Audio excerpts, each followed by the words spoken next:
Assalamualaikum warahmatullahi wabarakatuh. Perkenalkan, saya Nurul Suatu Rosyidah, NIM 330201901030. Di sini saya bersama teman-teman saya, yaitu ada Lia Maufiroh, ada Maslahah Lailatul, ada Marsha Maula Anastia.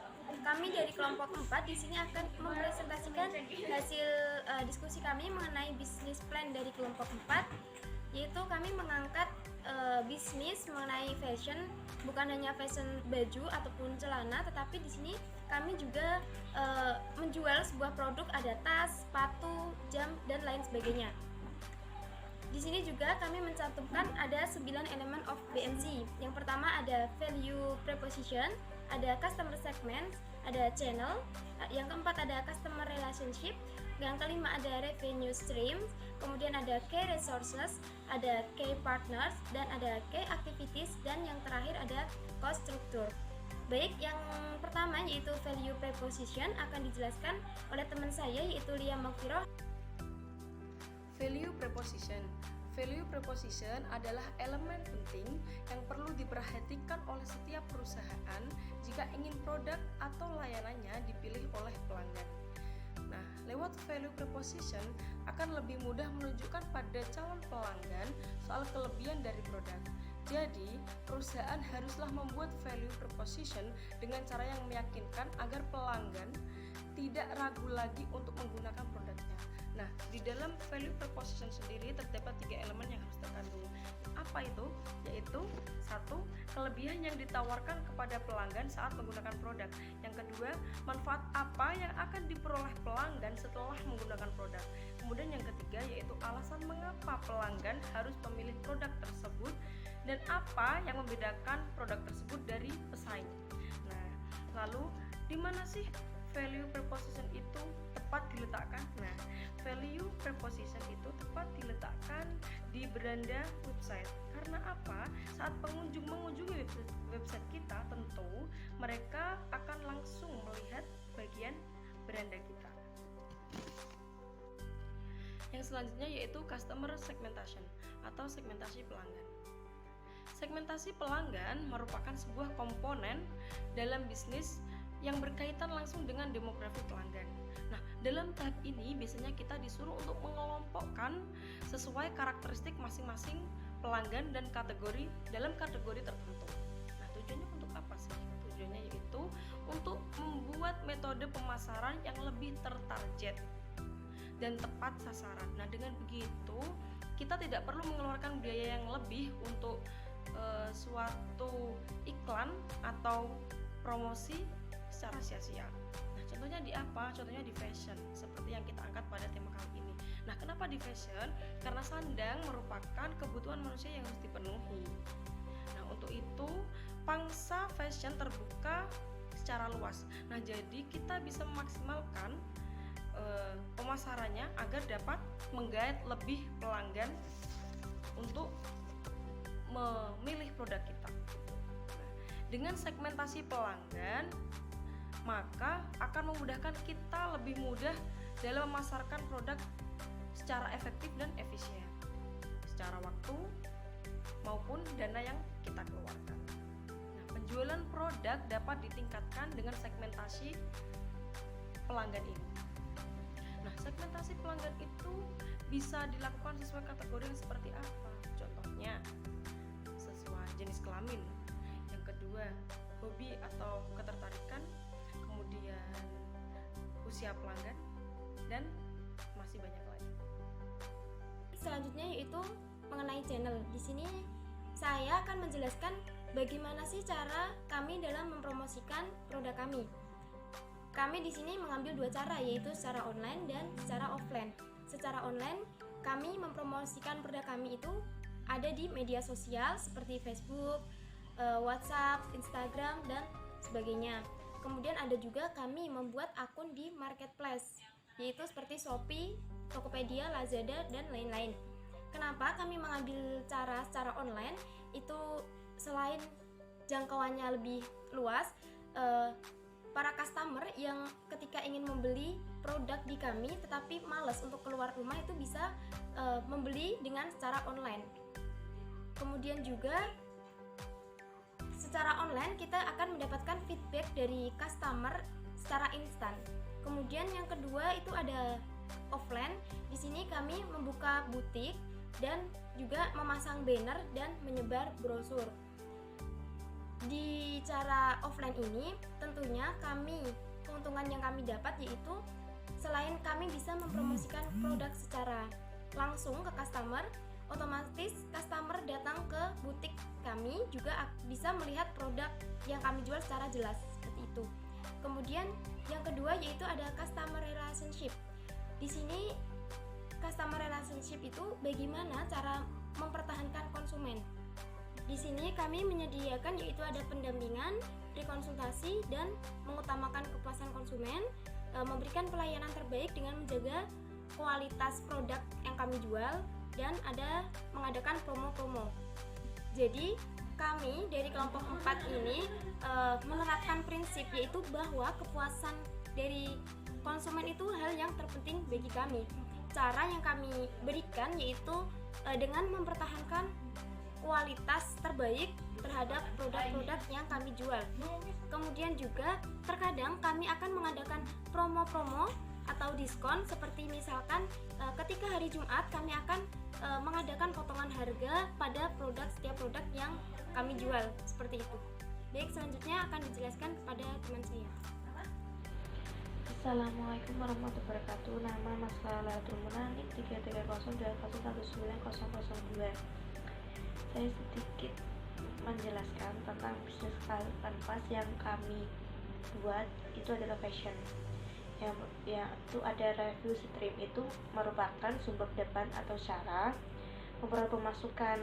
Bagian ini yang paling vital di mana organisasi memperoleh pendapatan dari pelanggan. Elemen ini perlu dikelola semaksimal mungkin untuk meningkatkan pendapatan bisnis.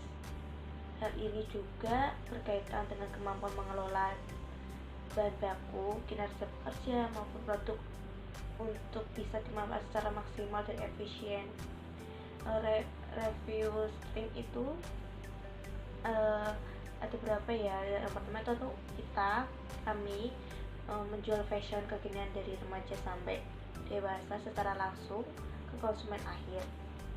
Terus ada konsul fashion lifestyle, itu kami bisa membantu customer atau pelanggan yang ingin menentukan gaya busananya. Jadi karena tidak semua orang memiliki selera fashion yang baik, sehingga fashion konsultan itu sangat dibutuhkan setiap harinya.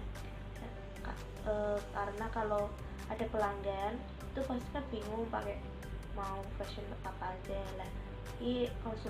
Konsultan fashion lifestyle itu sangat dibutuhkan gitu. Terus ada franchise merupakan cara bisnis dengan memperluas dan mendistribusikan barang atau jasa dengan lisensi dagang. Pemegang franchise ini misalkan itu kami membayar biaya awal dari royalti kepada pemilik merek franchise untuk menggunakan merek dagang, logo, sistem bisnis waralaba, serta hak untuk menjual produk dan mendapatkan dukungan dari pemilik franchise. Peluang bisnisnya itu franchise memberikan para pengusaha berbagai pengalaman, memiliki usaha tanpa kesalahan yang dilakukan oleh pengusaha pemula. Jenis bisnis ini juga membantu kami memperoleh dan mengembangkan bisnis lebih cepat dengan sistem operasional yang mantap serta dukungan dan saran dan pemilik franchise maupun sesama pemegang franchise. Baik, selanjutnya saya akan melanjutkan.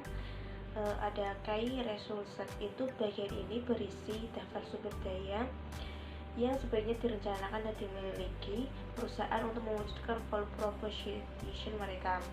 Semua jenis sumber daya mulai dari kebutuhan sumber daya manusia atau SDM, itu pengelolaan bahan baku, terus mulai dari purchasing atau pembelian dan stok barang, terus ada dan penataan proses operasional usaha.